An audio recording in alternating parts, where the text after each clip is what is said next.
It's working out here. Why did it go off? It's Oh, blinking. there it is. I see it. Okay, sorry. I'd like to call this meeting of Monday, April 13th to order. Please rise for reflection and pledge of allegiance. Dear Lord, we thank you for enabling us to gather here this evening to conduct the people's business. Help us to hear what is presented, to make sound choices, and to share the things that will benefit all of us here in Castle Shannon. Help us to manage and solve the various challenges that we face as a community. I pledge allegiance to the flag of the United States of America and to the republic for which it stands, one nation, under God, indivisible, with liberty and justice for all. Oh, Vicky's not here. Well, I'll do a roll call. Yes, yeah, you can read the matter. You need to do roll call? We have had a slight delay. The secretary has had a slight accident and she'll be here shortly. We hope. Good. All right, roll call. Council President Kovac. Here. Vice President Swisher. Here. David Seiler. Kevin Brannon. Here. Jeremy M. Here. Paul Coffey. Present. William Theobald. Here. Donald Baumgarten. Mayor. Tax Collector, Eileen O'Malley. Here. I am present as Borough Manager. Dennis Biondo, Solicitor. Here. Ken Truer, Police Chief. Paul Vittmeyer, Codes. Here. Jason Stanton, Engineer. Here. And Vicky Copen-Heber is our Recording Secretary, and she is currently not here. Public notice, an executive session was held this evening at 6 p.m. for the purpose of collecting information and or educating agency members about an issue. There are no revisions or additions to the agenda. This is the public comment section where on agenda items, if anybody would like to address council on agenda items, please step to the podium, state your name and address, and tell us what's on your mind. No one wanting to present on agenda items. We have a public presentation, a proclamation by the Mayor Baumgarten for National Library Week. Thank you, Madam Clerk. Actually, next week, I'm going to have to do the proclamation tonight since we don't have a new one. Okay, this is 2026 National Library Week proclamation. Whereas libraries spark creativity, fuel imagination, and inspire lifelong learning, offering a space where individuals of all ages can find joy through exploration and discovery. Whereas libraries serve as vibrant community hubs, connecting people with knowledge, technology, and resources, while fostering civic engagement, critical thinking, and cultural enrichment. Excuse me. Whereas libraries provide free and equitable access to books, digital tools, and innovative programming, ensuring that all individuals, regardless of background, have the support they need to learn, connect, and thrive. Whereas libraries partner with schools, businesses, and organizations to maximize resources, increase efficiency, and expand access to essential services, strengthening the entire community. Whereas libraries empower job seekers, entrepreneurs, and life learners by providing access to resources, training, and opportunities that support career growth and economic success. Whereas libraries nurture young minds through story times, STEAM programs, and literary initiatives, fostering curiosity and a love of learning that lasts a lifetime. Whereas libraries protect the right to read, think, and explore without censorship, standing as champions of intellectual freedom and free expression. Whereas dedicated libraries and library workers provide welcoming spaces that inspire discovery, collaboration, and creativity for all. Whereas libraries, librarians, and library workers across the country are joining together to celebrate National Library Week under the theme, Find Your Joy. Now, therefore, be it resolved that I, Donald Baumgarten, Mayor of Castle Shannon Borough, proclaim National Library Week, April 19th through the 25th, 26th. During this week, I encourage all residents to visit their library and celebrate the opportunities they unlock for us every day. Donald Baumgartner, Mayor. Thank you, Mr. Mayor, and thank our library for the great job that they do. We're going to now recess to public hearings. Madam President, I'm sorry, can I make a comment? I didn't realize that I had missed that section. Is it too late for me to make a public comment? Well, we have another public comment section at Oh, the end well, of the meeting. Perfect. Yeah. Thank you. We have a agenda item, public comments, then general public comments at the end. So.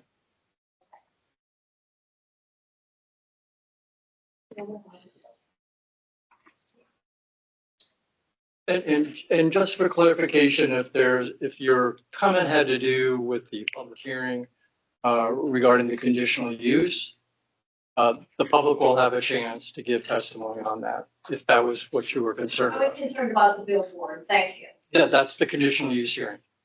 So you'll have an opportunity during that hearing.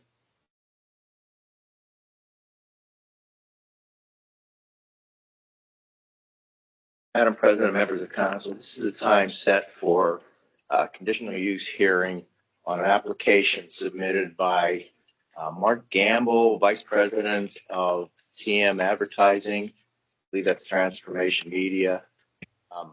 So it would be appropriate at this time to have a presentation by the applicant and then open the floor for comments from anybody who would want to comment.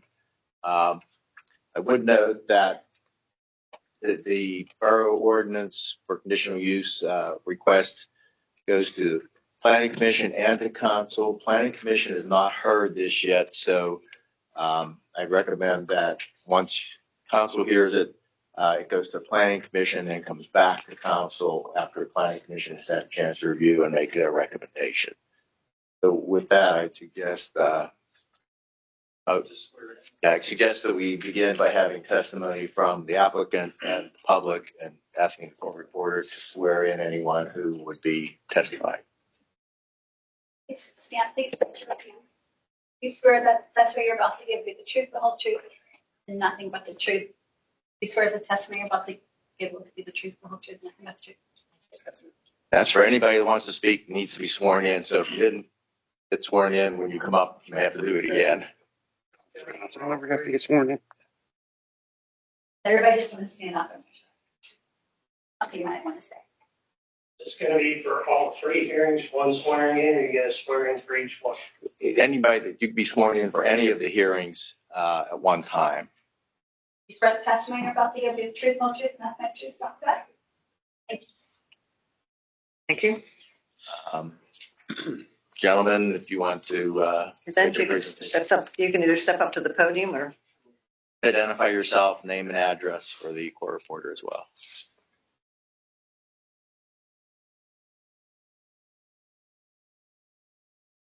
Name's Donald Bernardino with Transformation Media, known as TM Advertising right now. Our address is 1019 519 84 PA. Before I start, I'd like to, hand out PowerPoints for everyone to look at, if that's okay. Sure.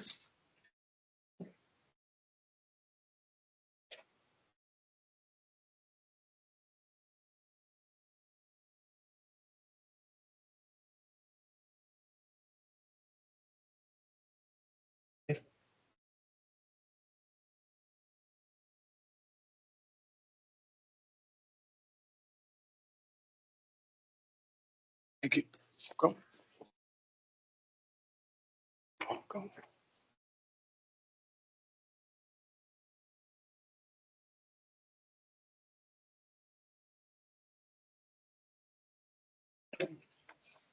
Or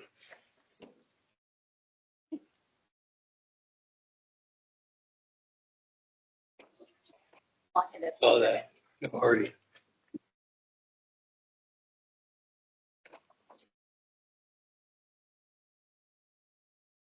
starters, I'd just like to review the PowerPoint, a little bit about ourselves and what we propose. Some of you know us from last hearing last year, I believe. We have a billboard down by the coal mine. Okay, yeah.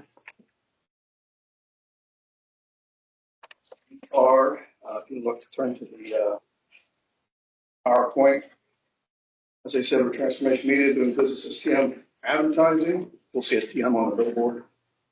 On the following pages, you'll see who we serve, a TM billboard coverage map. And as you know, billboards are a voice of small businesses. Our goal is to really reach out to small businesses. 93% of our advertisers are local businesses. We're trying to get this billboard approved and tie in with the previous billboard we purchased. So that's the northern end of Castle Shannon. This one is located at the corner of Connor Road and Library Road. So that would be the southern end. And then we can do a network, that's what they call it in the industry, to promote the local businesses. And we tie into a billboard we have at Donaldson's Crossroads in Peters Township. So that business could be rotated from billboard to billboard, let's say. That wouldn't be the sole option we would do. That's an option that a local business would have. Typically, they cannot compete with TV, the big companies, because television, newspapers, magazines, radio, very expensive. Billboards, basically, still affordable. And I think you can find the fourth fact pretty interesting. Billboards date back 3,000 years and have the lowest cost of any traditional advertising medium. Plus, they continue to experience a positive growth rate. And on that third point about our business partners, advertisers, they're basically located within 20 miles of our billboard display. So they really are like 93% or so. Our advertisers are local. We are the only advertising company headquartered and native to the South Hills of Pittsburgh. And if you turn to the next page, you'll see we have 3 existing billboards, 4 actually, in the South Hills area. The red arrow at the top, 0145, you see that number, that's the coal mine board. White arrow is our proposed board location on a road in 88. And then the 3 down below are in Peters Township. And only one is a digital at 0137. That was one of Donaldson's Crossroads. On the following page, you'll see some of our partners that advertise with us. You'll notice that they are local to the area. I won't read all the names, but some additional names that are not on there are South Hills Shore, I believe, Douglas Education, RNG Roofing, Remodeling, Super Vacuums was on there. And also in addition to that, as you know, we do a lot of community service. We, for free, boards available, spaces available, and you give us notice. We've done the Willow Wonderland, I think it's called. Yeah. And then the Community Day. Okay, yeah. Yeah. And I think Vicki has to get back to me for one more she's doing at the end of this month, I think. Or something. 4 in the park. Oh, maybe we can put 4 in the park in there too. Nice to meet you, Vicki.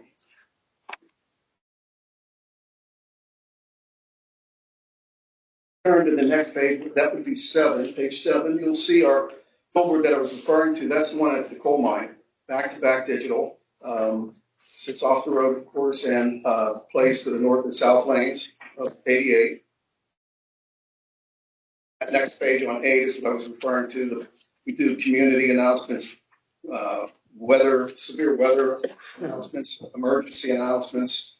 For example, on Peters Township, we do the Chamber of Commerce and the library and other charities. And then one of the more important things is criminal and amber alerts.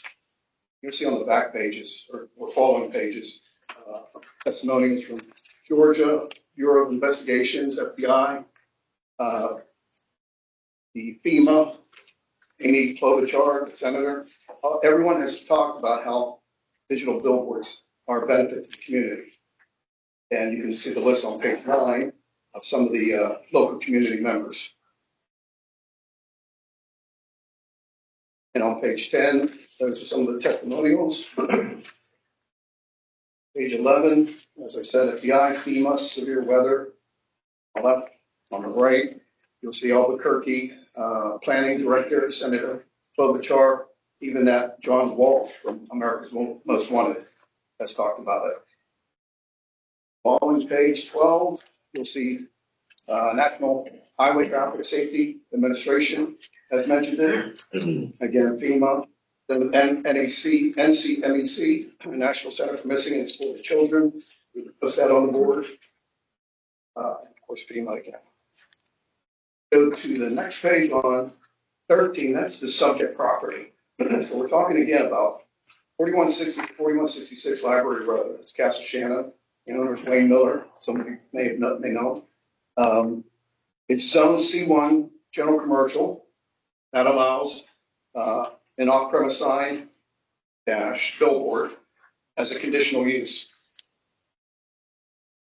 That next page 14 is the location we pinpointed, and it again is in the red zoning. You'll see a zoning map, and I don't know if you have that other handout that application handout, but if you all have that or not.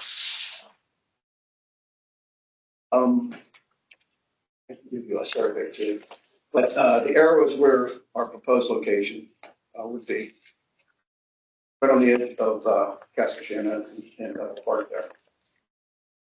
Page 15, you'll see a view, a mock-up view. That's us standing there holding poles. That is the rough idea of the billboard.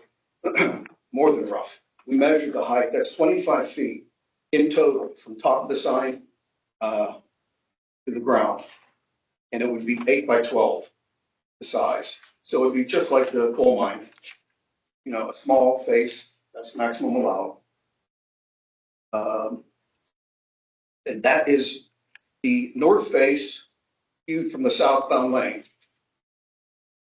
And page 16 is the south face, was viewed by the northbound lane. And the page 17 is the survey. Like I said, I have some bigger, like 3 sheets to look at. The setbacks are on there, 10 in the front, 10 on the side, 25 feet, 5 by all the setbacks. There's power lines. We comply with that, the power lines. And that last page is the zoning, as I was referring to earlier. It's in the red, the arrow to the left, on the left, and that arrow to the right in black is the coal mine restaurant billboard. And so that's existing. The red arrow on the left is the proposed location.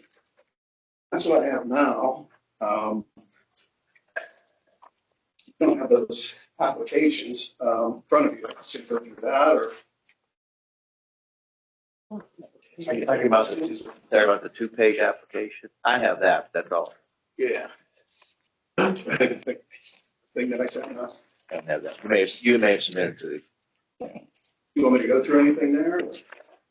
whatever you want to present. I mean, you will be asked to appear before the planning commission, I believe, next week, so I So I'll go through the table of contents just to tell you what's in there. I have a narrative written for the conditional use applications. Basically, we went through your zoning and then we answered the questions, each question for the zoning. And described, whether either described or said we will comply, or of course, page 9 through 13 is the application fees and application. Pages 14 and 15 is the lease agreement we have with Mr. Miller. Subject block and lot map, pulled out the subject. It's the county block and lot map. And the spacing, I'd like to get into that later, but not for sure. It's on page 27. We have a flood map. We have a clear site triangle. If you know what that is, I could quickly show you. Here's, I have to be playable. Hold it up. This is the subject. the subject. He owns basically 3 parcels there. Deed, and then let me show you the, here's how the triangle looks like this. You're going on Connor Road. Here's 88. Clear sight triangles is red. 75 feet, you would take it from the intersection of Connor and Library Road, and you would draw that pyramid, and you cannot be in that pyramid. We're far away from the pyramid. We're back here. Which side of Connor Road are you on? We'll be on the northern side. Where the building TM is. side is, where would that billboard go in relation to that TM side? That TM side. That is the sign. That's it. That's it. That is the sign. That's what he's talking about. Oh, sorry about that. It's okay. Learn something every day. That's all right. Further down the table of contents, it's zoning, of course, C1, general commercial, it lists the table of uses, bulk and area requirements that I referred to before. That again is C1, general commercial. Billboards or off-premise signs are conditional use. Zoning and comprehensive plan maps. I think I showed you that on the last page of the PowerPoint. The billboard mock-ups you have. Structure prints are what the contractor engineer gives us based on what the design of the board is. So it's an engineering plan. For Metco Digital, that's basically the digital specs, the schematics for the digital, and then the spacing exhibits. As I talked about before, I'd like to just show you that. It's usually a big thing with billboards. This red.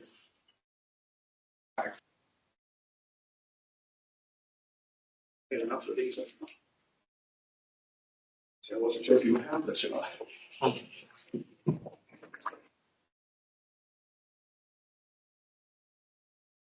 We can hand one back to Mayor. We didn't forget you, man. Oh, sure, one. That can you share? You're welcome. At the top left, you can read what we're trying to show there. I'd have to. That's all right.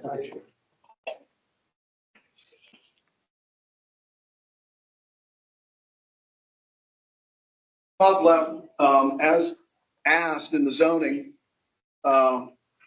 ordinance, the green circle, okay, the smaller circle surrounding Mr. Miller's property, and the yellow pin, which is the billboard, represents the adjacent property owners within 300 feet. We had to locate that and give you that list so you can write your letter to the public.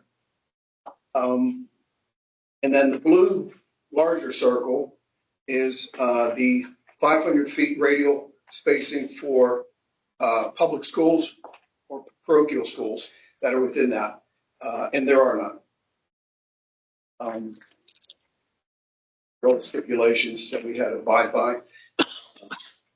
And the last one on the last back page is the red circle, is a 1,000 foot radius.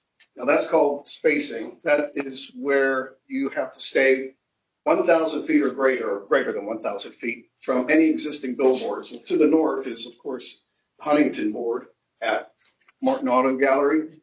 And then to the south is the one in Bethel Park at the Sheets, Lamar, the new Lamar. Yeah, so we meet spacing for this requirement.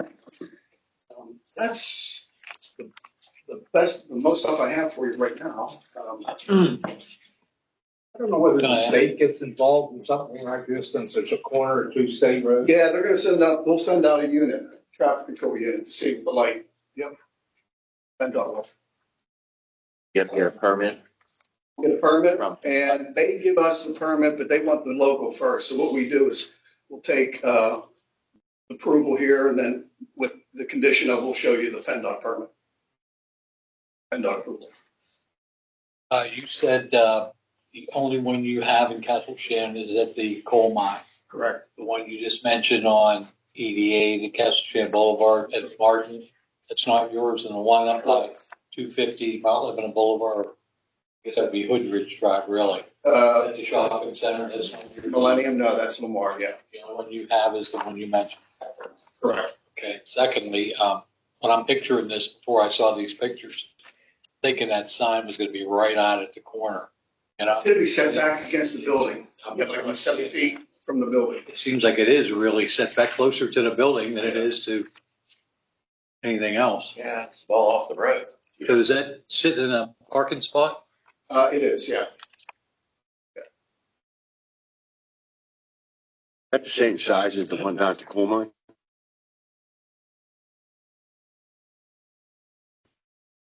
Same size, same height. Digital. It'll be digital. Digital. Both sides. We're thinking digital one side and probably both, but we may go, digital one and static on the other. They do for brightness with the red lights in that there. It adjusts automatically. This Formenco that I was referring to, our digital, the electronics people, it's all, and again, per your ordinance, it's below, I think it's 1.3 foot candles, and the brightest ours will go is like 0.3. Then there's these shutters that keep it focused. So it's just looking at the traffic lane. It's not, there's no light trespass. There's really no, well, I'm sorry, go ahead. Any other questions? It won't bother motorists then. That sign won't bother motorists at night or anything. Yeah. Motorists? Yes. Yeah. It adjusts the brightness. Oh, yeah, it adjusts. Yeah. Is there apartments upstairs of that building? I think he does have some. No. Maybe Airbnb. So that wouldn't be Bill Oates. Well, it's okay, so that wouldn't be an issue. really not, because there's like small windows, I think, facing 88. Their larger windows are facing the back. Okay. Yeah. And you already dealt with the landlord, the property owner. Correct. Okay, it is no problem. Correct. Okay. What is insurance purposes? Comment, I see Hardy from 84 Lumber Company started this business. Correct. Yeah, it was started out as 84 lumber signs, and then he wanted to go to a full service outdoor advertising business. And so that's why you'll see we're not really in this Pittsburgh area, even though we're homegrown. Yeah. So looking at your billboard at the coal mine now, it looks like the two video boards are essentially parallel to each other. Yeah. Is this going to be the same way, or are they going to have to be angled slightly so you can actually get a better view? We planned it to be back to back. Insure, you take responsibility for all liability? Maintaining that, if anything happens, that thing falls or anything like that? Yes. That's it. Yeah, it's all in the lease, yeah.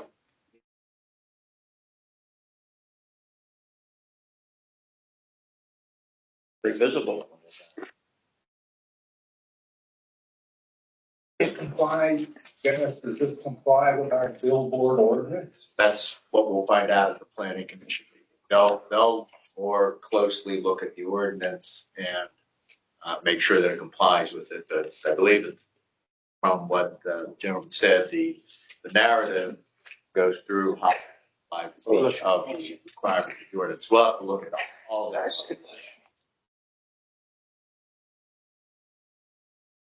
Okay, can we take some public comment or questions now? Should I say your name or- Are you done? Is You're done? Yes. So I think there was some member question or concern. I don't know. You're gonna have to give your name and address for the court reporter and. I'm Joanne, Joann Strain, Strain. I live at 1056 Hasty, Hastie Road. I live at the very bottom of Hasty Road in Castle Shannon. It's a block off of Connor Road. I have a 2-story house. I have no idea what this looks like. I haven't seen any pictures of this yet. The 2-story house is pretty high up. I sit at the very bottom of Hasty, but it's on a hill. And so I have a real concern for what's going to be coming in my bedroom window all night long, especially if you say it could be two-sided. That really concerns me. I spend a lot of money keeping my property up in Castle Shannon, the landscaping I do. And at some point, when I go to sell my house, I want to make sure that that person that I want to sell it to isn't saying, I don't want flashing lights in my bedroom window all night long. So that's my biggest concern, is It that goes up the hill. Before you what's get going to to happen Smith in my Street bedroom Bridge, windows. it goes up the hill, Hasty. And again, none of us know what that looks like yet, so Looks to me like this billboard's gonna be lower than the building that sits there. It's gonna be lower than the building, yeah. So you And that's shouldn't not have what the that problem picture's there. showing. Looks like the picture's showing it's higher. Now, Hard to I tell. don't know what his roof looks like. Well, it doesn't go above the peak of the roof. It has to go a little peak. Okay. 25 feet, say, right? Right. So we're assuring her she can have any problem. and that's what I was gonna say. So Dawn, you're assuring me then where I live in Castle Shannon, do you know where I live? Dawn in Castle You Shannon. give me a bad description next. Yeah, exactly. It looks like the You know building where I is, live, it so- looks like the building's gonna cover a lot of it. Okay, and you know where I live too. Exactly. So, You wanna see this? I would love, Joanne, yeah, if you wanna. I would love to see that. Doesn't look like it goes above the peak of the roof. And you said there's no excess light that's gonna come out from the side? Is that what you call a trespass Yeah. light? Okay, Yeah. all right. So the only people seeing this are gonna be people going up and down South 88? Yep. Or the intersection coming down Cole. Connor. And we- We're not gonna be able to get all the comments unless you talk on it. I appreciate that. Thank you. I think that's all I have. Thank you. Thank you. Did anyone else have a question for?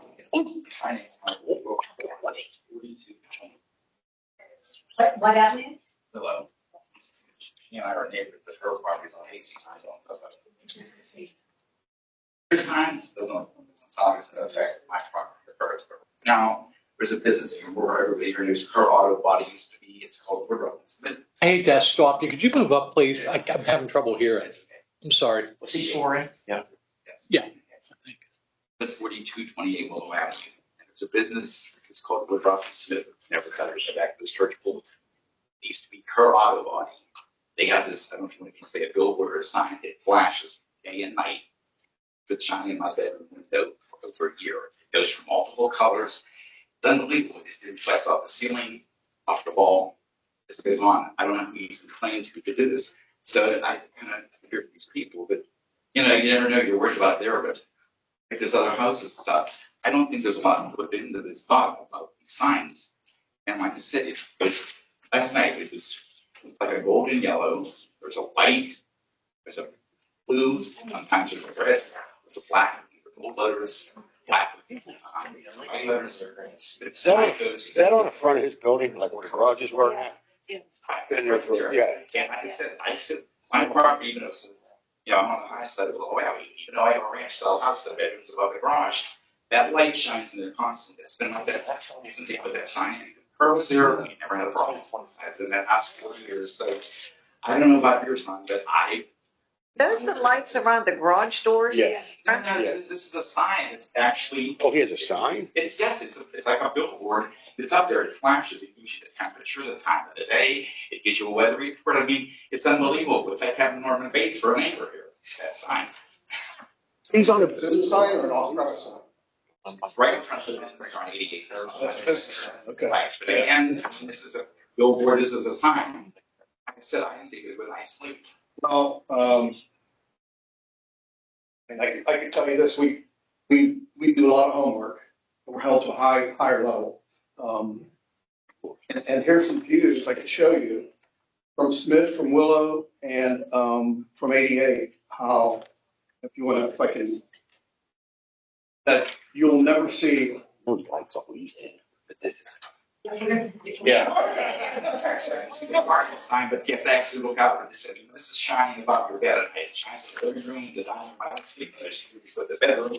You know, I think it's nice. Yeah, it appears as though that their sign is. This one here is not gonna do that. Well, that's what I'm saying. Again, I don't know what the sign over here is. Well, let's talk about this right.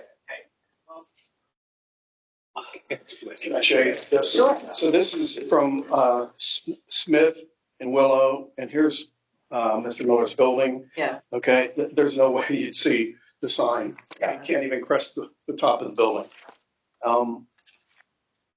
This is, if you go down Smith, it dead ends by that bridge, Yeah, the Corner Road Bridge. yeah, And again, this house here on Willow, yeah, on the end, cannot see the sign. yeah. And I'll even take it one step further and show you this house, okay, on Corner Road, on the westbound lane of Corner Road. That cuts the angle down. In other words, it gets around the building. Yeah, yeah. Okay, and that's what this, and here's what that would look like. You're on the westbound lane of Corner Road, and you still can't see in front of that building. Yeah. Um, I think yours is much more fielded than hers. We might have to address that as a separate issue. Yeah, if you want any exhibits to be part of the record, like this just goes to residential. There's no residential. why don't we start marking the exhibits that we'll hold them here.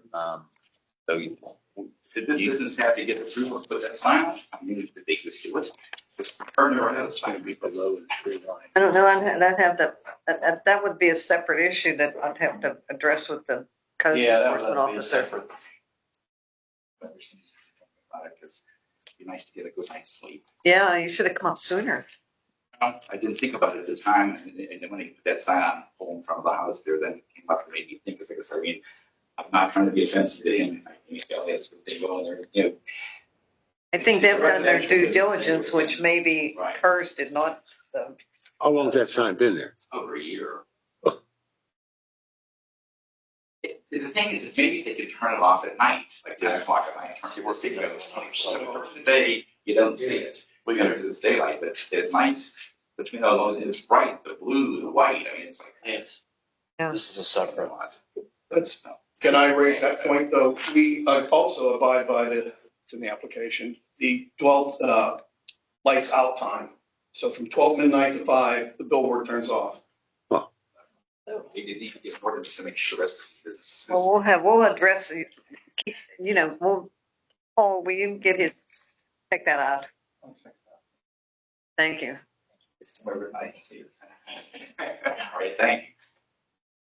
We'll mark your initial exhibit, the slides, exhibit 1, applicants exhibit 1.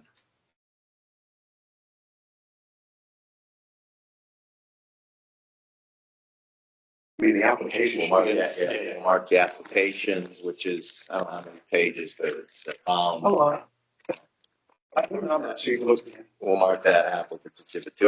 The pages are out of order in the one that I have, but. That's like 109 or something. Oh, that is out of order. Yeah. Yeah. But whatever you submit will be applicant's exhibit 2. This is no encroachment, or no line of sight, no residential line of sight to the board. This exhibit. This is. This one too? I'll give you that's the spacing exhibits. Or we are from. Okay, this is 8. Yeah, this is 8 schools, pages. the adjacent property owners. 8 pages there now. Exhibit 3 will be the 8-page, what's this designed to show? This is the The actual view from various no residential visibility. of the applicant's exhibit 3. Yeah, no line of sight. In other words, no billboard can see, no residential can see the billboard. Can I see that? Even from the cemetery. Anything else you want to present? The survey, and then spacing You exhibit. have this one. You didn't mark it, I guess. Yeah. Okay, so the survey will be exhibit 4. Survey and exhibit 5 will be the spacing exhibit. Do you call that one? Spacing exhibit, showing the spacing. What exhibit? 5. Great. This one's in order. The exhibits are on the back, it's a part of the backup. Spacing exhibits, so this is 109, 10, 11. Give us back to Paul. And planning commission will have all of this. Okay. Another one that's in order though, or we can work it out. Email it to you. What number did I put at the bottom of that, Paul? I forget. 2. Okay. Okay. Okay.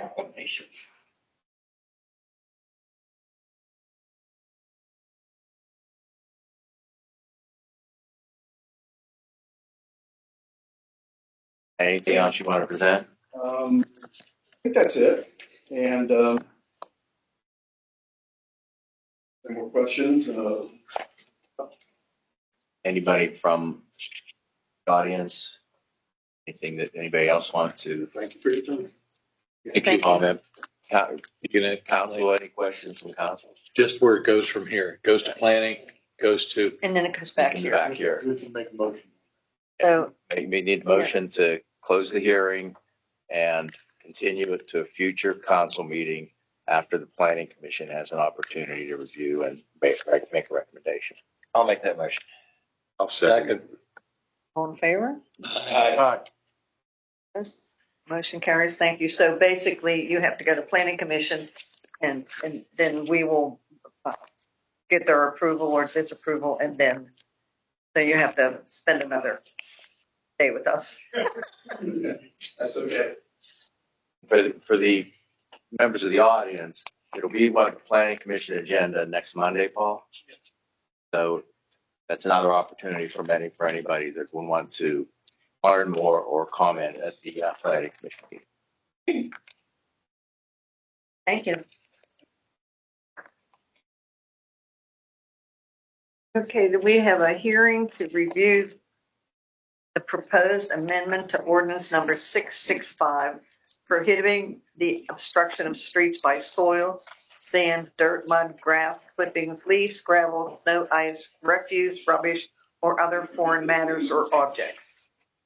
Probably appropriate to have Paul explain what that's about. Yeah, that's just gonna ask Paul's comment. We've been having a lot of trouble with our catch basins, and there's been things going in the street, and I have one comment to me, it says, well, it doesn't say I can't do this, but leaves flow in the street. It's just, this, you would think common sense would tell you not to fill the street up. Yeah. Particular. Or shovel all your snow into the middle of the The street. snow was always there. The grass and leaves wasn't, and you tend to see a lot of that going into the street. We have enough problems with our catch basins. So it's just clarifying common sense wording so that people don't come back up to you and say, oh, grass clipping wasn't specifically in the ordinance, so you can't cite me. Kind of things I deal with. Okay, does anybody have any questions for Paul on this?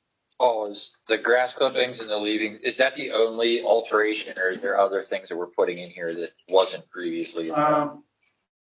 No, that's pretty much it. We just put objects in there just to. Oh, the foreign material or objects. In the future. Okay. I think you added like dirt and mud. I think you added, Mud was in there. okay, but dirt wasn't. Yeah. Okay. Categorize them. And I think we covered all with all other foreign materials or objects, Right. which gives you a, Seems like every time we get a new ordinance or something, something's wrong, missing in it. so that kind of covers it. So do we have any questions for Paul on this? And I need a motion. Well, you probably want to open it to the public. Oh, anybody have any public comment on what you can throw into the streets? Then we'll close the public comment section, and we need a motion to revise the ordinance number 665, prohibiting the obstruction of streets by soil, sand, dirt, mud, grass, clippings, leaves, gravel, snow, ice, refuse, rubbish, or other foreign materials or objects. Make the motion. I'll second. All in favor? Aye. Opposed? Motion carries. Thank you. We have another hearing to review the proposed ordinance number 946. It's a motion to regulating the operation of motor vehicles and traffic, restricting parking on borough streets during the special event of the National Football League draft being held on April 23rd through April 25th, 2026, providing for the resident and business permit-only parking on designated borough streets, and establishing a penalty for violations. Do anyone want to explain this further, or anybody have any questions? Yeah, I'd like to know, have we heard a word from any other, I mean, have we been questioned at all about advertising this thing in the, I can't think of where it gets advertised at. Dennis, can you help me out with that? Can't think of where that's advertised in the paper. Legal notices. Yeah, it was probably there was a legal notice in the Post Gazette, I believe. It would have been has to be advertised no more than 60 days, but no less than 7 days. So it was in the Post Gazette during that time period when it would have been advertised. Correct, Michael? It was advertised properly. It was advertised. There's a lot. And we haven't had anybody question it at all. No calls up here, nothing online. There have been no calls that I'm aware of that staff has received. So nobody but me reads the legal notices. Problem. You don't even want to get the Post Gazette anymore. This is a brand new ordinance. Digitally, I guess. And Vicky's shaking her head no. I assume that means that there have been no calls. I think- Nobody's. Okay, would I'm anybody sure. like to comment from the? Gary Combs, Belleville Street. Just a quick question for clarification. Want to come up? We can hear you. Short. It says on some of that, the way it's written in the agenda, both sides of Belleville Street. Is that referring to both Belleville streets? Both sides? North and south, Belleville. Both sides of the West. Can't park on either side of both Bellevilles. That would be correct. Thank you. That's all. Does anybody need an explanation of why we're doing this? Yeah, me. You need an explanation? I think, well, that's okay. Oh, I mean, there are several streets in our town that there are no opportunity for off-street parking. So when they leave for work on Thursday morning of the draft, we're trying to guarantee that they have a place to come home to and be able to park.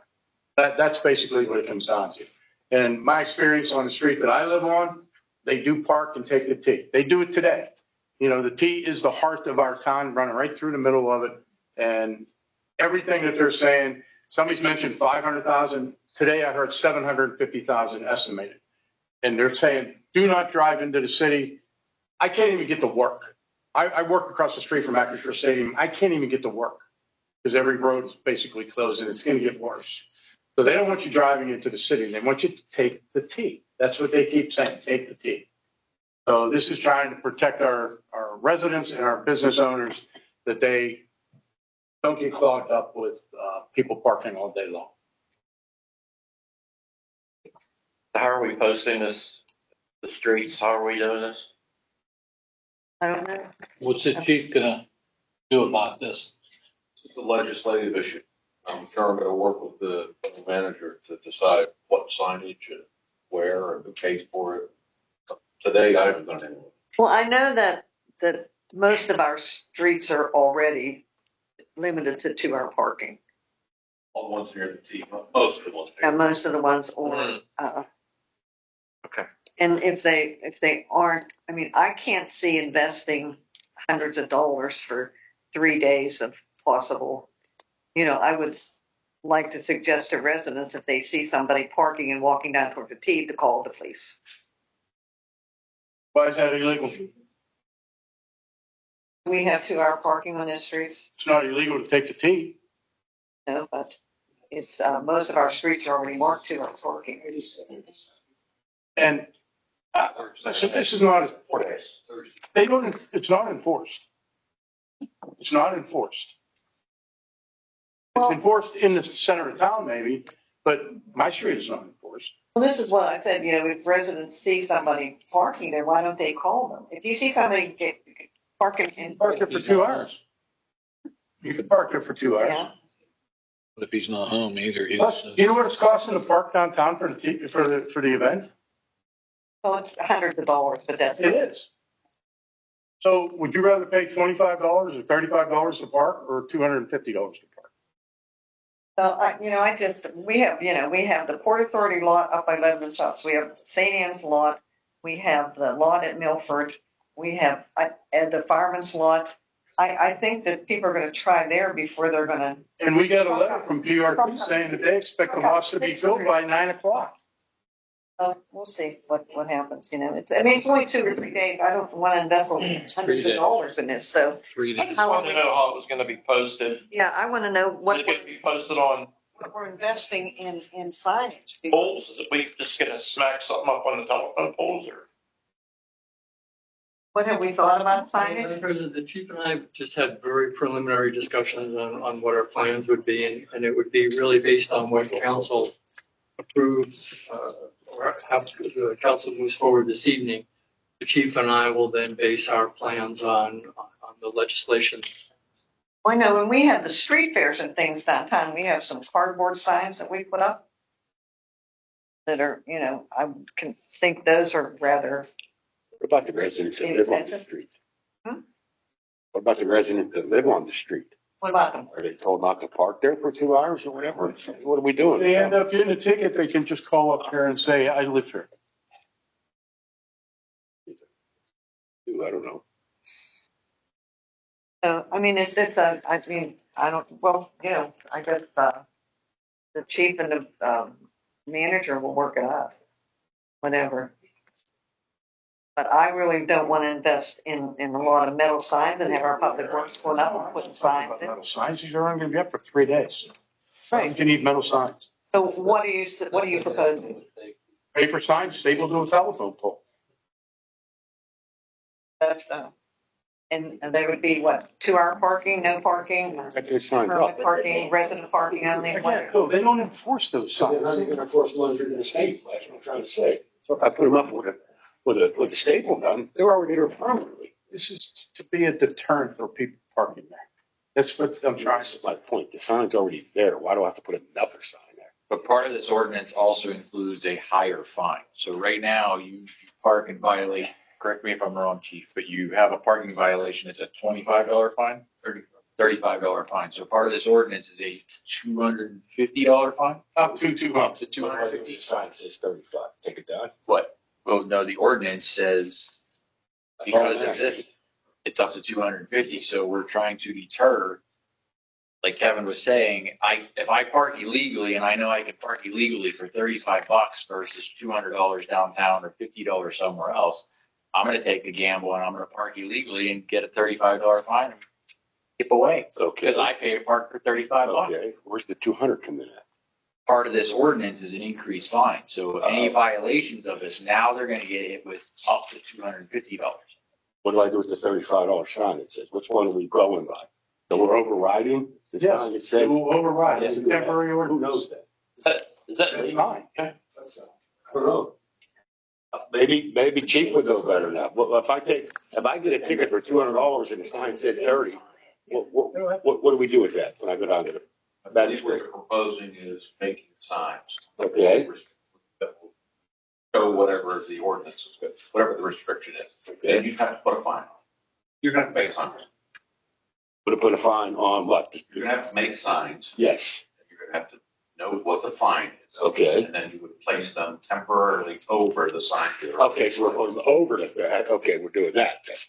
So it'll say on the sign, as per ordinance 946, fine for between April 23rd and April 25th, fine up to $200 or whatever it is. But they got to go over every sign we already have.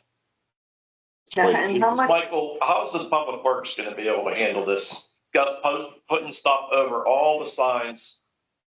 How are we gonna do this? Madam President, as any plan, we as staff would follow council's direction. And you pass an ordinance and we will figure out how to get the job done. does anybody in the audience want to comment on this? Do they have any? Just state your name and We can't do the telephone poll.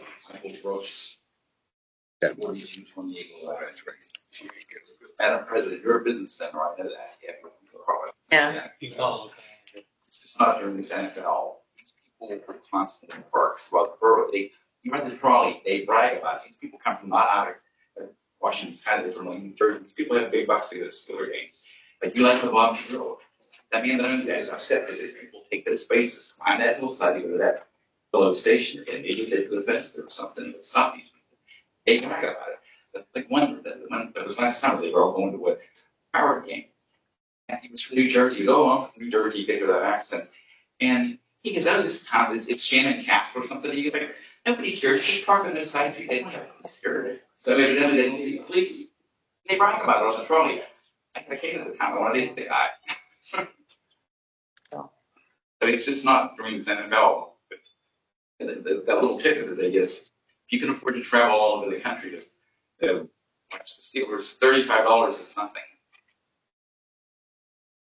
But if people can't get a perm, tapping on the street. Well, I monitor the street personally because I time the cars. If they're there over 2 hours, I call the police department. And they come and check on them. It's like under site that my 70s in West Point. I'm like, that, I mean, the police have really much more important things to tend to. So it's hard to put officers out. But, it's like if you're a resident and you see somebody that has their car there, like all day, I'd be calling the police At work. What if you're at work? Isn't it? That's what I'm talking about. These people that leave for work in the morning, I think they should be able to have a spot to park in when they come home from work at night, instead of having somebody's going to be there until midnight. So then they got to park 3 blocks away. I don't know. It's 3 days out of our 365 days. I just don't want to put a lot of money into it. I don't want to put a lot of money into it. That's just my opinion. I don't know what anybody else feels about it, but if we're paying for signs and we're paying for overtime, we're paying for guys to put signs up. I just don't know. For 3 days, it seems like, somebody's out in front of my house. If you couldn't get a car to park at your business for 3 days, would you be mad? I'd be calling. Who are you going to call? The police department. And what are they going to do? They're going to come put a $35 ticket on that car. Yeah. And it's going to stay there all day. It's not moving because they're not going to They tell. won't come back the next day. Yes, they will. $35. We'll pay $35 every day of the week instead of I mean, going someplace else. we can speculate. You have your opinion, I have my opinion. I'm going to close the public hearing. Nobody else wants to mention, and we'll vote on it.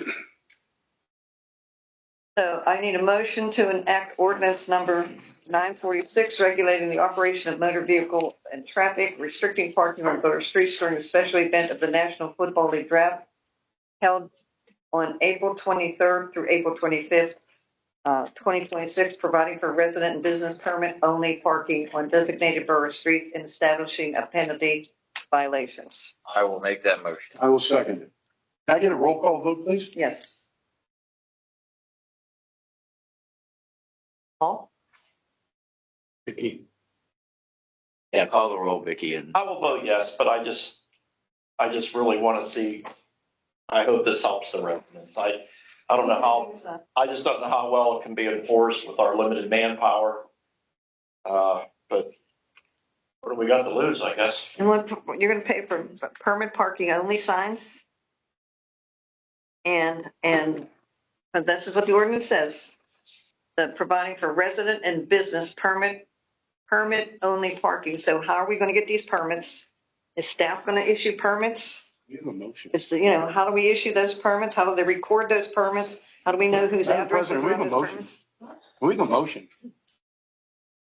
Just continue with the roll call, that's all. Okay. It's a question on the motion. Your question. So we have We already answered the question. Daniel, I vote yes. No. William, no. Jeremy. Yes. Yes. Motion carries. Do we have money in the budget for this? No. President just printing these things out, right? I mean, just. It'll be easy. Okay, we're going to close the public hearings portion of the meeting. Yeah, go And back to the regular meeting. We need, if everyone's had an opportunity to review the March 23rd meeting, business meeting minutes. We need a motion to, if there's no additions or corrections, I need a motion to approve those minutes. Make that motion. Second. All in favor? Aye. Opposed? Motion carries. Thank you. We have a conditional offer letter for a police administrative assistant. Council consideration to authorize the borough manager and chief of police to make a conditional offer of employment to Marcy Garcia for an initial part-time position as police administrative assistant at the rate of $24.50 per hour. Are there any questions? Yeah, it's Chief, do we have really like a plan that, this woman's gonna start at a certain date and then Lynn's gonna work with her and Transition. Yes. like She will go to full-time at the rate established, by council for the position. But she's gonna start part-time until training, and right now we're working on a background investigation, so. So we're looking something like September 1st should be full-time? The two employees will work it out amongst themselves, but that's the furthest they would go. So the transition could occur earlier.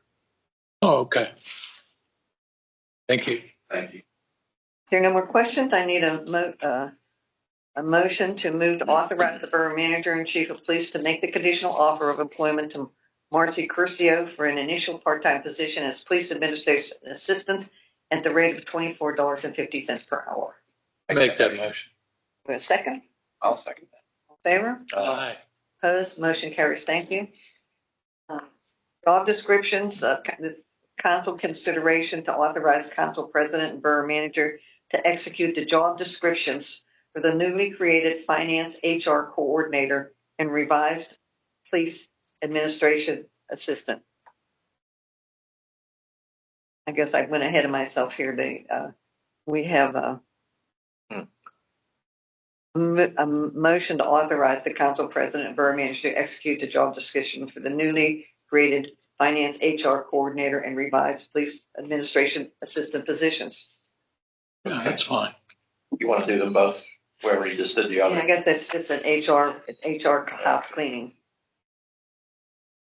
that all right? I'll make the motion. Second. All in favor? Aye. Opposed? Motion carries. Thank you. Now we have the 2026 paving project. Do we have a presentation or? Madam President, I'd offer the opportunity for our borough engineer to brief council on our 2026 paving project. Yes, in terms of the road program, part of the budgeting process, a study was done in 2023 outlining the priority. As we got through budgeting season and got information from Columbia Gas, Pennsylvania American, in terms of their planned improvements.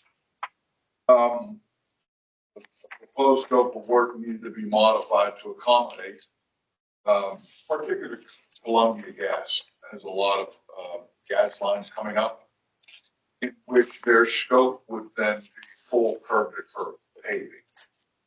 So the optics wouldn't be real good if we paved that road and then shortly thereafter, Columbia Gas would replace the gas line and then they'd have to replace it. So with that taking into account our budget,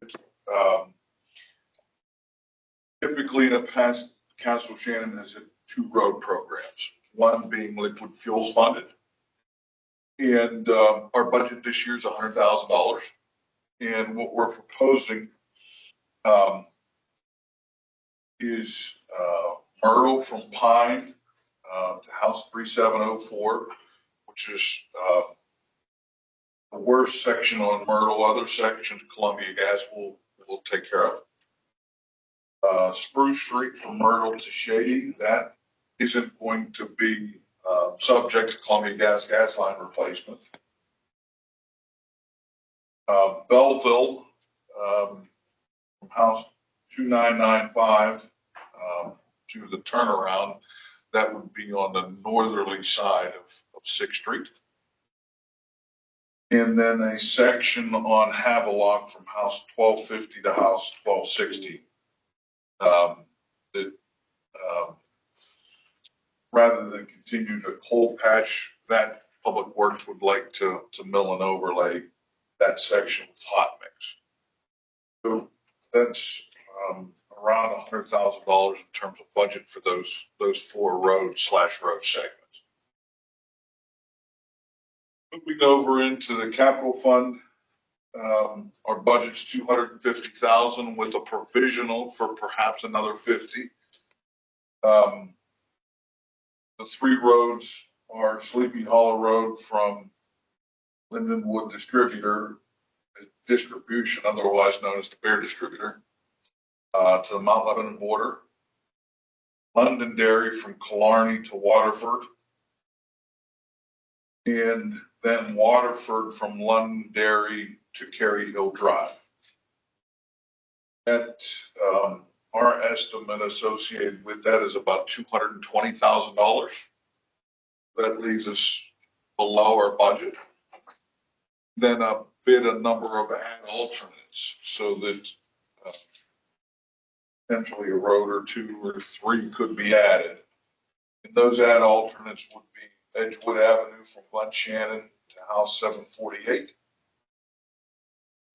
Killarney Drive on the south end, House 879 to Londonderry Drive.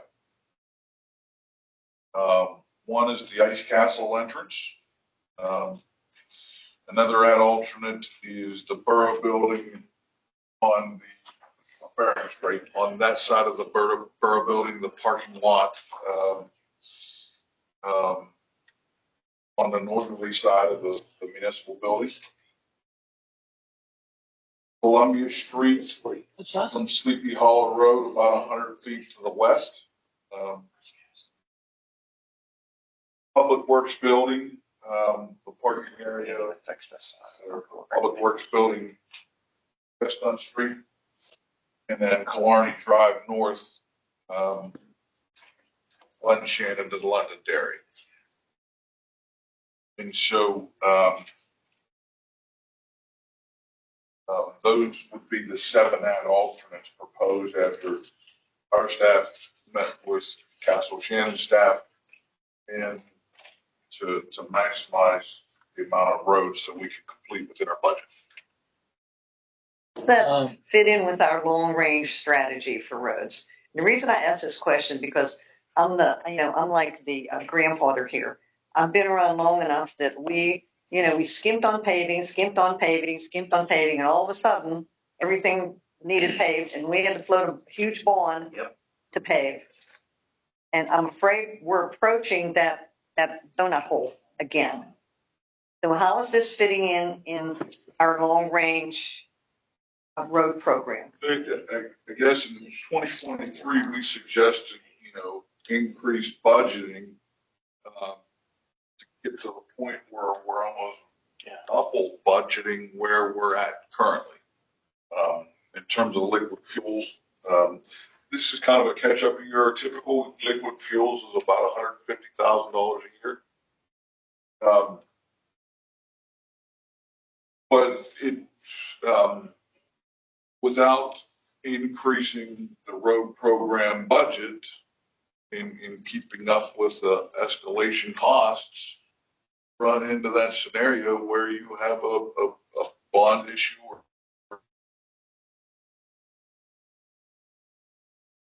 something like that, $2 million. It's just the nature of the beast, and most municipalities do that. We haven't had to do that in a while, and I think our curb to curb paving ordinance has helped that. Yeah. Because a lot of the utility companies have resurfaced our roads, but without increasing our budget, we do fall into that shortfall where you have a catch up here. I ask you, I was up here for a meeting about a month ago, and one of your assistants was here. I mentioned about that I talked to you about the alternates, and he really told me that it's in the liquid fuels through the roads you add roads. we've gotten around that in the past by Liquid Fuels Contract A that has 4 roads. Liquid Fuel Contract B has 5 roads. Liquid Fuels Contract C has 7 roads. Oh, I To see. get around that, PennDOT won't allow you to add a road to an existing contract. They want to see that as a base bid. So that's how we've tried to focus the efforts on, our current budget of around 100,000. How can we get the most bang for the buck for that 100,000? Also, haven't been involved in this here for quite a while and where I worked. Anytime the gas prices go up, these prices are crazy through, the dog. Yes. Yeah, with the prices gases are right now, or gas is right now, and, you're gonna bid this in the next, 30 days, say? What is the schedule, by the way? We'd like to have award bids at, at our May council meeting, probably the last meeting in May. One of the things that both of these contracts, and we've kind of switched our thinking in terms of bidding.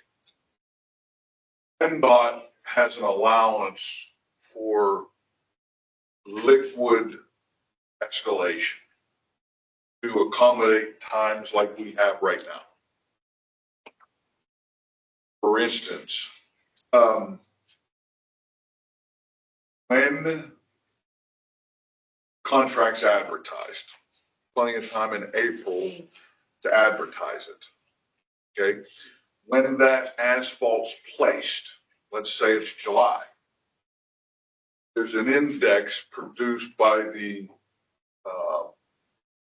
Pavement Association of Pennsylvania. PAPA is the acronym. They publish a liquid index for 4 regions. East, and then we're obviously in the West region. For contracts that were advertised in March that are actually going to install paving in April, there was a 10% increase in the oil prices from where they anticipated until April. The provision in the contract that is that if the oil index is within plus or minus 10%, your bid price is your bid price. If it gets higher than that, then only the liquid that's in the asphalt could they charge the borough or the municipality a little bit higher price on the oil. Very consistent. It's consistent with how PennDOT, I believe the county does the same thing. City does. Yeah. And so there are 2 big elements that differentiate bidders in the municipal paving market. That's the oil price and how the contractors can accommodate trucking. Those are the 2 big items. Putting everyone on a level playing field relative to the oil price takes that variable out of the equation, and the vendors sharpen their pencil in terms of the trucking aspect, hauling the millings away, hauling the new asphalt to. So that's how our contracts were bid last year. The oil market was stable. This year, it's not stable. The highest peak was in 2022, shortly after we come out of the global pandemic. There was a oil spike of around 22%. And my thinking was, as soon as April 1st hit, I thought it was going to be near that level, and it was only 10%. That index came out. So, but you're right. The paving industry right now is highly variable, and part of managing that would be, utilizing the oil escalator that's in the contract. Having heard all that, understanding that, my point is, if you can't do the roads you just mentioned, which ones you're going to cut out. Well, Is it that simple that you have Priority a list. yeah, priority? I think the liquid fuels contract's prefixed. The add alternates is where collectively we're gonna have the debate and discussion. We want to add another road. We want to add a parking lot. Or do we just want to go with the base bid in the capital fund? We could still bid the ad alternates. It just, Oh, then absolutely. we'll see. Yes, we'll get pricing for you. That'll be where the discussion is. Is the base bid for those 3 roads? Do we want to add any more? Do we want to look at maybe the parking lot? And, invest our resources there. Well, So you think we'll have a good supply of bidders? yes, Okay. yes. The bidders are aggressively bidding. Taking that variability out in the oil is encouraging bidders. They gotta, if something happens in the Middle East in 2 months and the oil index spikes, they're not speculating that when they're writing their numbers down in April or May. Getting back to the beginning with Columbia Gas, did they give you any, what roads they may be doing? So we're not, Yes, they did, okay, you had a meeting with them, all right. yes. And looking at the map today before the meeting, a lot of it's focused in neighborhoods around our library. And I think that's a 2 to 3 year period there. That they're planning almost renewing that whole neighborhood the next 2 to 3. So the best they could tell you is we're not gonna do anything for 2 or 3 years up there. Smart money would, yes, and allow them to renew our roads, yes.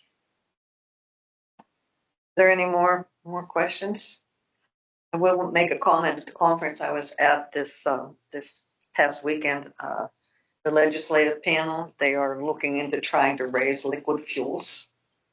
So that would help all the communities that count on that money for help. Absolutely. Yes. So, okay, there's no further questions. I need a motion to move to authorize the borough manager to advertise for bids for the 2026 paving project. I'll make that motion. On favor? Aye. Opposed? Motion carries. Thank you. We need to replace the rooftop air conditioning unit of the library. It has finally died a slow death and we have to bury it. So I need a motion to authorize the borough manager to order an emergency purchase of a replacement rooftop air conditioning unit at the library from Kesco at a cost not to exceed $30,000, which will be funded from the capital fund. I'll make that motion. I'll second. How about a question? We'll ask this to the library director. When you're doing your budget, is there a line item for catastrophic things like this? When it comes to buildings and maintenance and utilities, because it's a borough facility, the borough takes on that responsibility. 100%. Yeah, we own the building. That's been like that Oh, since 2020. Yeah. Okay, thank you. It was 17 years old. Yeah. Was it really? It had a good life. So we'll continue with the motion. All in favor? Aye. Opposed? Motion carries. Thank you. 2 up there or 1? I think there's 2 units, one big unit. So in the library, there's one AC unit on the roof that is for the main floor. We have radiator heating on the outskirts of the main floor. There's the boiler downstairs.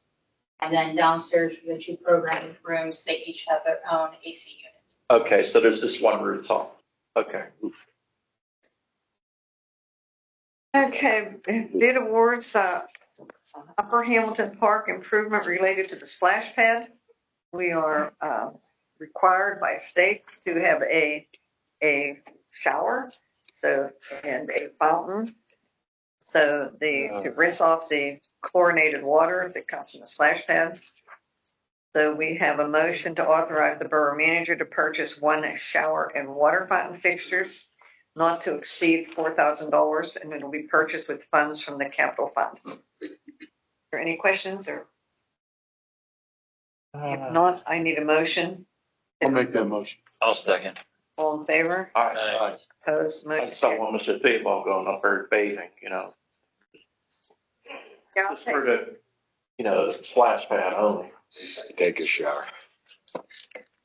catch that in a minute. Didn't hear you. Right, that's right. Council committee reports, community engagement and events.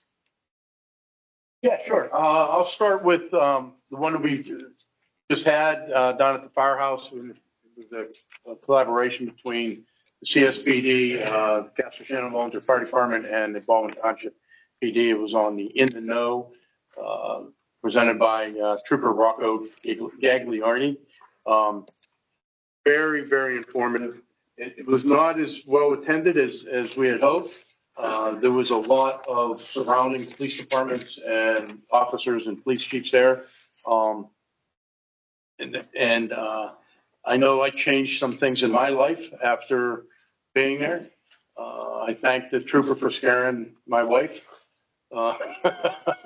With some, it wasn't just about kids' games. It was a lot of stuff that we do every day, and we're going to try to get the trooper back again and try to do it again, and hopefully it'll be better attended. I was just gonna ask you that, Kevin. Do you think you could do it again, you know? I'm sure we could get the trooper back again. I'm sure. Put it up on a new billboard. There you go. Councilman Theobald also attended, and he can attest that it was very educational, extremely educational. Probably one of the best things that I've attended in a long time. I will agree to that. So, and with that, I will turn over to Councilman Emph, because I did miss the last Community Day meeting, so maybe you can. Yeah, so we just had a community day meeting last week, I believe. So planning is coming along well. Bands have finally been secured as of 2 days ago. So we are going to finalize some times for that. Vendors are coming in. The committee's reporting good response from a vendor perspective. So we are looking for more vendors. If you are interested in being a vendor at Community Day, please reach out to the Revitalization Committee. They're handling that aspect. So other than that, once again, May 30th from 2 to 10, we'll be at Hamilton Park. Thank you. Finance? Yes, I received pre-check registers since the last meeting, dated March 27th, April 2nd, and April 10th, and have no further questions. If there's no questions, I need a motion to authorize the payment of all outstanding bills and invoices totaling $334,491.78 from the general fund, $3,577.65 from the streetlight fund, $576,181.02 from the sanitary sewer fund, $31,911.90 from the capital fund, nothing from liquid fuels fund, and $13,176.61 from the library fund. I will make that motion. I will second it. All in favor? Aye. Opposed? Motion carries. Thank you. We have nothing to report in HR and policy. Library?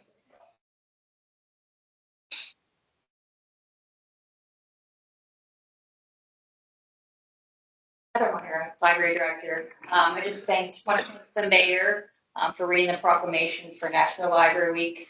I was razzing him at our new state representative's open house about him practicing. They did an excellent job. Our 5th annual Tiny Art Show is coming up, and you are all invited.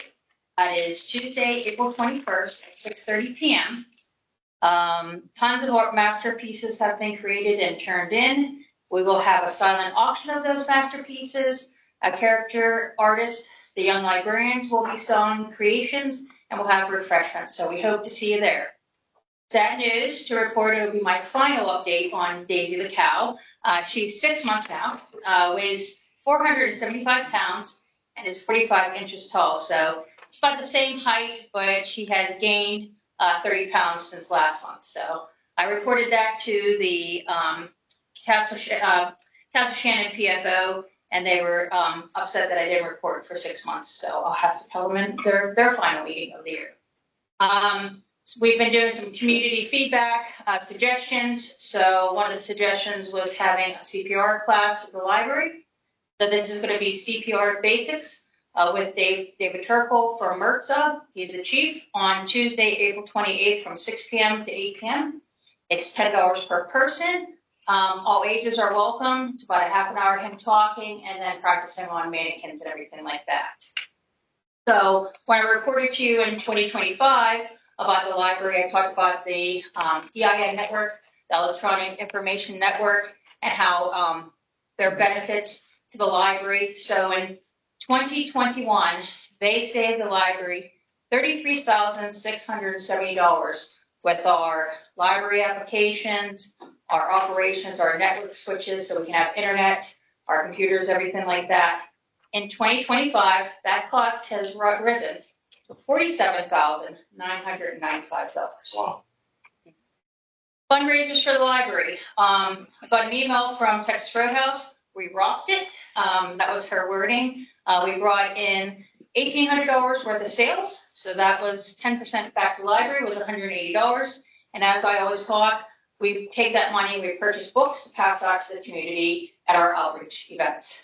Our next restaurant fundraiser is Wednesday, April 29th from 11 a.m. to 11 p.m. at Permane Brothers, and they donate 20% back.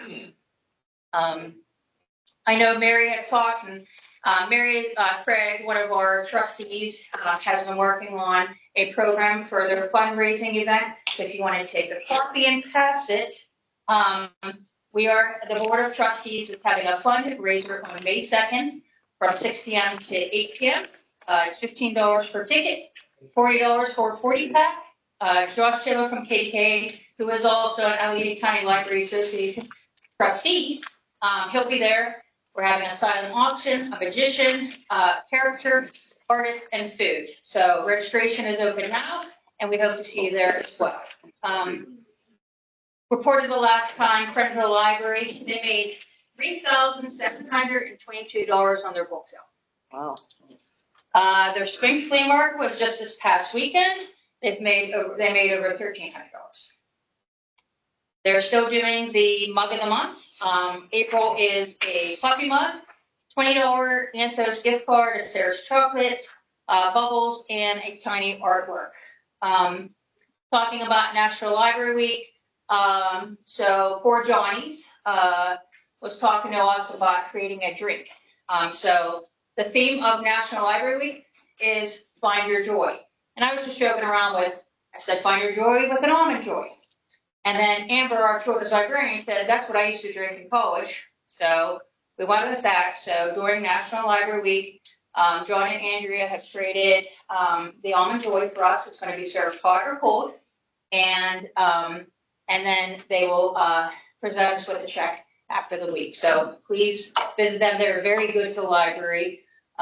They also have a lemon game going on. If you've been on social media, there's a pitcher of water, a lemon.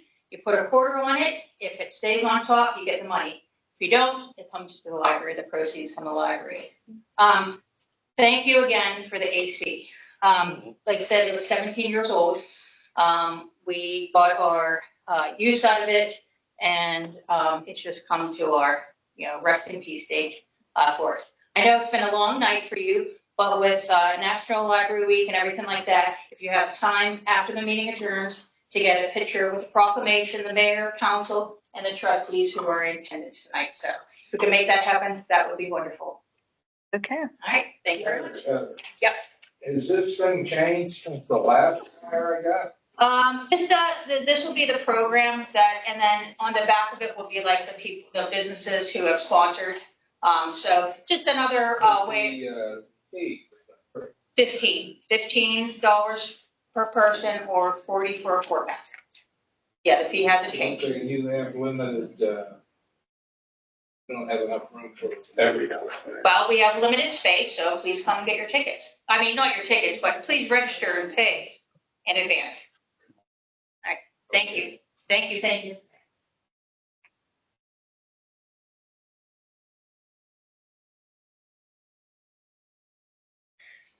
Okay, moving on.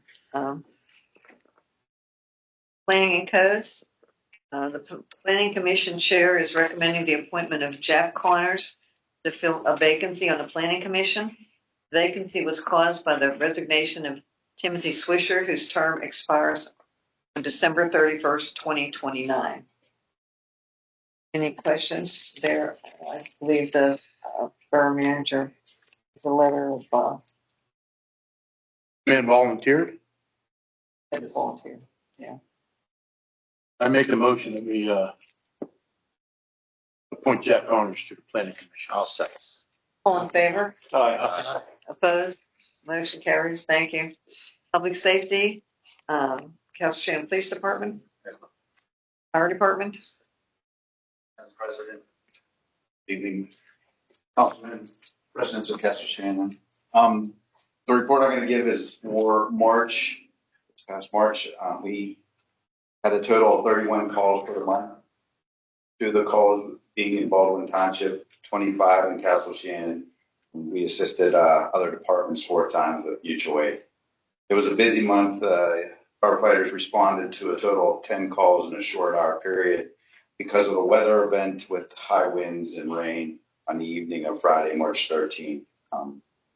In the month of March, we had no civilian or firefighter injuries to note, so that was a good thing. In-house training. First training, we do 2 months. The first training was held March 9th. It was a mutual aid drill with both Mount Lebanon and Dormont. The Pennsylvania State Fish Commission came in and did a water rescue awareness. 14 of the Castle Shannon firefighters attended this at the Mount Lebanon Fire Station Training Center. On Monday, March 16th, our second fire school, we reviewed the apparatus, making sure that firefighters knew how to get lighting up during an emergency, some maintenance on the lighting and so on. 20 members attended that. Out of town training or online training, we had 2 members attend the Allegheny County Hazmat training on March 11th. On March 15th, 11 members did their annual hazmat refresher course, which was a 6-hour course. They did it on a Saturday, or I'm sorry, it was a Sunday. Brian Keefe, our assistant chief, he's a hazmat instructor. He taught it for us. We actually opened it up to other departments, and we had one firefighter drive in from Bucks County, so he literally drove 2 hours to get here. Spent the day with us going over his hazmat refresher course, and we showed him around our firehouse, to say the least. He was kind of impressed with the firehouse and our equipment. So on March 5th through the 28th, Fireground Support, 3 members are attending it. This is the Essentials of Firefighter training. We have 3 going through it. Hopefully by the end of the year, we'll have 2 interior firefighters and 1 exterior firefighter to welcome into the group. Miscellaneous items. Firefighters attended a couple events on March 14th. Firefighters attended the City of Pittsburgh St. Patrick's Day Parade. Always a big hit, right, Eileen? I didn't hear any bad things that they didn't do anything. Oh, good, Chief. Oh, good. I didn't get any reports from anybody else, so they stayed in line. On March 21st, firefighters attended Baldwin Township Easter egg hunt. We took the Easter Bunny up to Baldwin Township to 70 wide-eyed kids when the Easter Bunny got out of the new engine, so it was pretty nice. It was pretty awesome from where I was sitting, seeing all the kids' eyes just light up. A little side note, as we were headed to the event, I had an Easter Bunny in the passenger seat, and there was this little girl on Columbia Avenue as we went up the hill. She literally, her eyes got as white as I've ever seen any kid's eyes get. Got big and huge. She put her hands on her cheek, turned around, and just ran in screaming, "Mom, Mom, the Easter Bunny." And I felt bad because we weren't stopping and we didn't have any puppies with us to pass. So, but it was cute. Just the hands on her cheek and her eyes, just so precious. Makes it all worth it. Yeah, it sure does. Unfortunately, we didn't get any new members for the month of March. We're working on one for April, so hopefully that'll come through, and then we have one on the hooks maybe coming in May or June, depending on when he's done with some classes he's going through. So upcoming events, again, every Tuesday we host our weekly bingo starting at 7:00. Doors open at 5. And our first batch will be held on Sunday, April 6th from 1 to 5. So not sure if that's a sold out event. I believe there's is it sold out? Okay, I don't, yeah, so sold out. Other than that, I appreciate everything you guys do for us and all the support. Thank you. Thank you. I will mention again at the conference I was at that the legislative panel that was mentioned, they're trying to get more money for fire departments and medical rescue teams. So we're in the loop, but whether it'll come or not, I don't know. Where are we? Okay, board reports, Allegheny County Boroughs Association. We don't have a meeting till next month. Civil service, I have nothing unless Chief has anything. Those are nothing actionable. Thank you. economic development, nothing there. Medical. Well, Madam President, I just want to mention to council that I did meet with 2 representatives from DCED. We reviewed some of their programs, and I'm going to review the information. I just received an email, a summary email from them today. So I'll brief council once I have a chance to go through that email. Be able to send out some recommendations to council. Okay, thank you. Medical Rescue Team South? Yes, our next meeting is Wednesday, the 22nd at 7 p.m. at Mercer.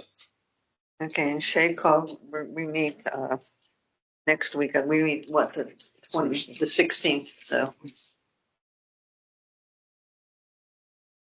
Allegheny County Southwest Tax Collection? Anything? No.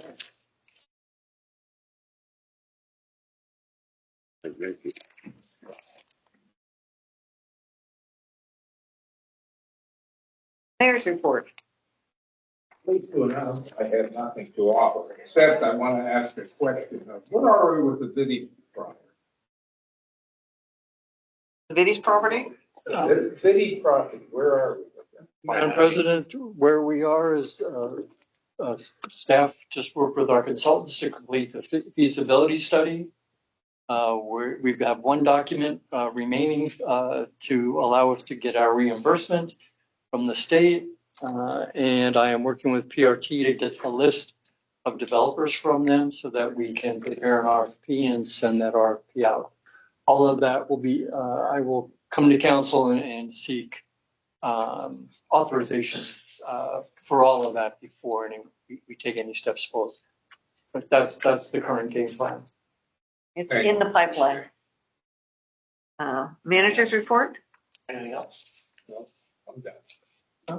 Madam President, before I defer to Vicki, she's going to brief council. I did want to mention for the chief's benefit, I'm taking a 4-hour webinar tomorrow from 8 o'clock till noon for right to know requests for police records.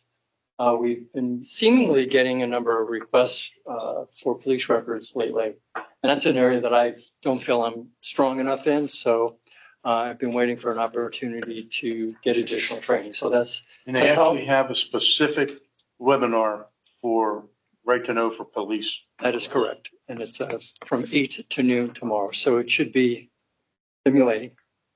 For the requests, just like general in nature, or are they actually? They're all over the place, but there are specific exceptions that we're exempted from right to know law for obvious reasons. And so just knowing what the exemptions are. It's really being, thank you, Chief. It's really being familiar with how to prepare the responses so that we're adequately representing with the law. They're not Is related necessarily to to call it fishing, but it's not like they're going after pins per se. It's just, they're going for There's immediate, ones that come from the media are people who are fishing, but there are specific ones as well. And the manager and the solicitor work together to answer those requests. Then, Madam President, I'll defer to Vicky to update council on So the Allegheny League, municipal league, as municipal league in Pennsylvania for Allegheny County. And I am happy to announce that for the 4th year in a row, Castle Shannonsboro has earned the Banner Community status. This is a report that we do every year and apply for it. How they have it on their website, the Banner Community Program is a partnership with Allegheny County and a program sponsor, HRG Engineering.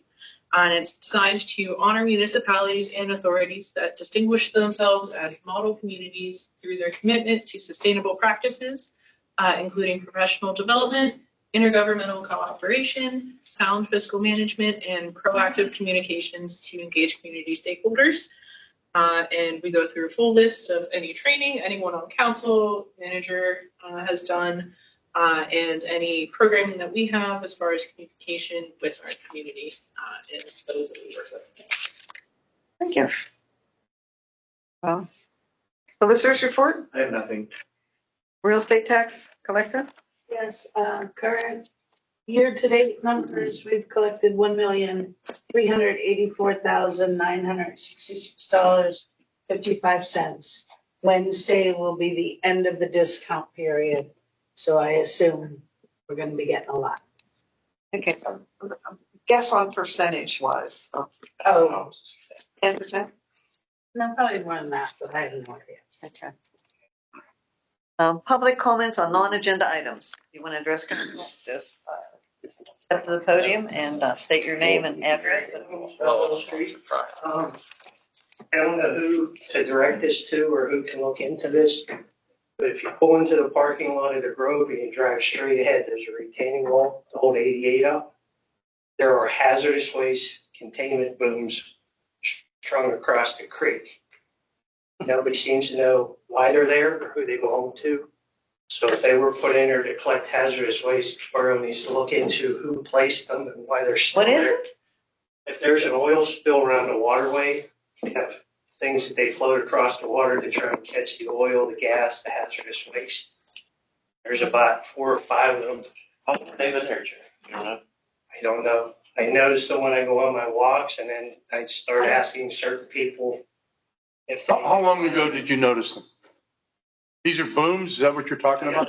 Booms that go across, like if there's an oil spill or a It diesel. could be related to the ongoing PennDOT job. No, they've been there for a while. They've been there longer than that? Yeah, they look pretty. They go across the creek. There's one that's all the way across, and then there's. Nobody aware of anything upstream, like past Bethel area, or no kind of? We had no calls for any kind of creek spills. Yeah. So, to me, if you can take a ride down and look, if you drive straight into the Grove, straight to the end of the retaining wall, and look, you can see that they're tied off. There's one that's still across, and then there's a couple that broke loose and are against the bank. I don't know. He's in Kevin, or is this? DEP, called DEP. I put something like a regular person, put something like that. Who does the stream cleanup? There's a reason. Public Works. There's a 501c3 group, the waterway, but I'm with Councilman Coffey. DEP would be people involved. DEP. Environmental protection. Pittsburgh Waterway South would do that. That's a DEP question.